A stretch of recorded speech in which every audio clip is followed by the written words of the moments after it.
Ever catch yourself replaying an old story that just makes you feel stuck? Let me show you how to flip that into a story of strength with help from ChatGPT.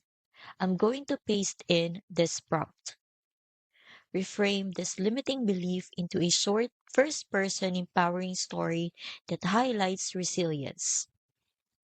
I tried starting a business before, but it failed. And now I'm scared to try again. You can use this exact prompt.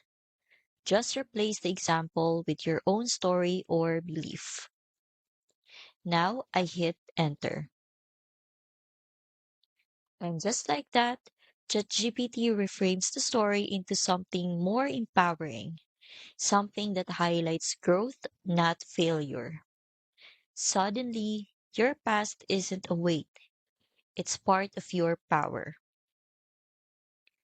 If you want to go deeper, the confidence challenge starts by helping you uncover the roots of your confidence and the limiting beliefs holding you back.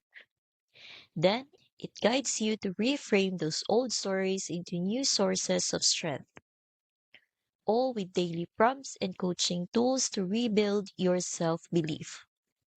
You'll find the link right below this video. But you can definitely start here. Try this ChatGPT prompt with your own story and see how different it feels. And if you want more support as you shift your story, the Confidence Challenge is just one click away. Links in the description.